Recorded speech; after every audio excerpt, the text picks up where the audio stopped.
सबके गोड़ छुके गोड़ लागतानी। नमस्कार प्रणाम। आप सुनतानी, हम बोलतानी। आज के समाज में रोरा देखी तो लइकन के संगे एगो अलग तरह के दुख बाटे। भले लइका बेरोजगार होखे ओके कम दुख होखे, लेकिन सबसे ज्यादा अगर दुखी बाबू तू अपना बियाह से दुखी बाटे। पहले लोग के बेटी होखे तो लोग कहे कि बेटी भइल बिया, कैसे बियाह होई, कैसे दहेज दियाई। लेकिन आज के समय में लइका के बियाह कईल दुर्लभ हो गईल बाटे। एगो ऐसन मानसिकता पनप गईल बा गांव देहात में कि हर केहू लइका नइखे खोजत, हीरा खोजता। उ चाहता कि एके लइका के अंदर सारा गुण होखे।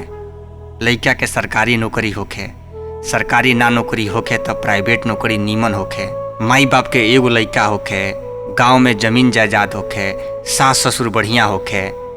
हमरा लइकिनी के लेके लइका गांव में नाही शहर में होखे। लोग रिश्ता नइखे करत। लोग शुरुए में लइकिनी के मानसिकता बदल देता टे। यही से कि जब वो रिश्ता खोजता ना तो पूरा कोशिश करता कि लइका या तो एगो होखे या ज्यादा से ज्यादा दूगो होखे। ओके दिमाग में वही जब बंटवारा हो जाता टे। तो ये बताई कि शादी के बाद वो लड़की के मन में का चली, वो कहवा से वो लइका के माई बाप के अपन माई बाप समझी। रौरा तो ई खोजतानी कि लइका के अंदर सब गुण होखे, लइका कमात होखे। पढ़ला के नाम पे तो ना, लइका पढ़ता बेनू, कमात नहीं ना। रिश्ता आज के समय में खाली कमैला से ना होला। वो लइका के बैकग्राउंड केंगा बाटे, वो लइका के घर के लोग के समाज केंगा बाटे, सपोर्ट कैसन बाटे, लइका के प्रवृत्ति कैसन बाटे। आज निखे कमात, काल के समय में जाके कमाई। रौरा पहले ही ओके हीन भावना से ऐसन तौल देतानी कि ओकरा बुझाता टे कि भाई बस कौनी का नौकरी कर, भले 10,000 मिले लेकिन गांव में मत रह, शहर में जाकर नौकरी कर। वो 10,000 रुपया खतरा अपना आप के वो बलिदान कर देता टे। ना समय से दूध झुन के रोटी ओकरा मिल पावता, ना ओकरा आराम मिल पावता। एगो भूसावाला जैसन घर में शहर में जाकर रहता बेचारा। ओकरा नजर में अब पढ़ाई कोनो बढ़िया चीज नहीं है। वो बस चाहता कि कौनी का कमा ली। माई बाप भी बेचारा का करे। वो कहता बाबू कहीं नौकरी धल कि बियाह सारी तार हो जाओ। रोरा कबो ऐसा देखले बनी कि केहू कहे कि हमार बेटी कमातिया, लइका बने कमात तो कौन बात नहीं, हम बियाह करें, लइका नौकरी कर लीनू। ये कबो सुने का ना मिलेला। नीमन दहेज दे दिलो, कितनो पैसा होई खर्चा कर दिलो बेटी के बियाह में, लेकिन बेटी के एक काबिल ना बनाई लो कि वो लड़की नौकरी करे, शादी के बाद वो लइका के मदद करे, वो लइका के परिवार में सहयोग करे। ये कबो ना होला। सब एक जैसा नहीं है। बहुत लोग बाटे ऐसा माँ बाप कि जब अपना बेटी के एक काबिल बनावेला कहे लगे बियाह सारी तो हो जाए, लड़की काबिल हुई था। लेकिन ये मानसिकता के बदले की कोशिश बाटे। रोरा यही सोच से कि लइका कमाऊ चाही, लइका के घर में एगो भाई होके के चाही। कितना घर कितना लइका बलिदान अपने आप कर दिला शहर में जाके। बलिदान खानी जान देला से ना होला, बलिदान अपना सपना के तोड़ला के भी बलिदान कहल जाला।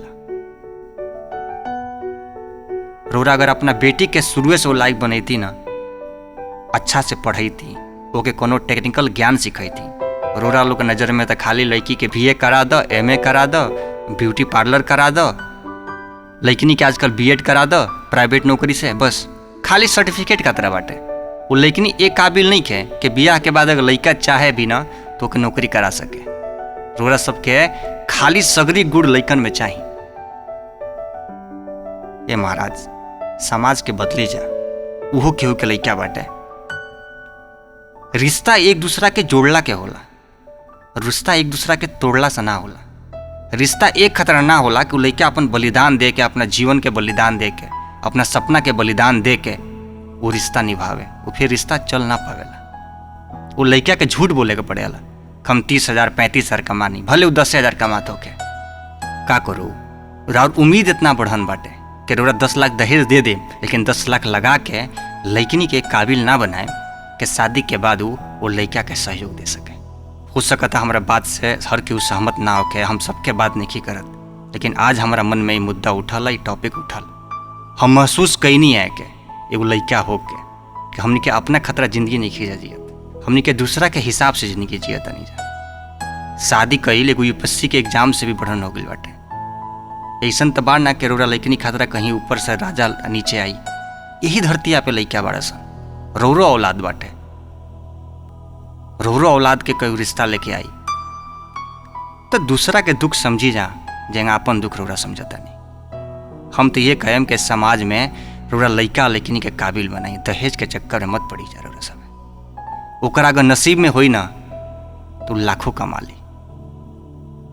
सीता जी के जब बियाह भइल तो का वहाँ के बाबूजी ई ना सोचले रहनी कि एकरा कबो दुख ना होई। वहाँ को तो अपना जाने में एगो राजा घर में बियाह कईनी, लेकिन वहाँ के जिंदगी में वनवास लिखा रहे। तब वनवास भइल ना, हमार माई कहले कि बाबू मेहनत कर मन से, अगर वो लड़की के नसीब में होई सुख ना तो तू इतना कमैब कि वो रानी के तरह रही। हम रोरा सबसे हाथ जोड़तनी, निवेदन करतनी कि रिश्ता जोड़ी जा, रिश्ता के तोड़ी जा मत। खाली नाम के रिश्ता मत जोड़ी जा, खाली पैसा पे, खाली जमीन जायदाद पे रिश्ता मत करी जा। वो लड़का कौना लायक बा, परिवार कैसन बा, वो लड़का वो काबिल बा के ना, और अपना लड़कनी के काबिल बनाई जा। आशा करतनी आप सबके हमार बात पसंद आयल हुई। नमस्कार, धन्यवाद।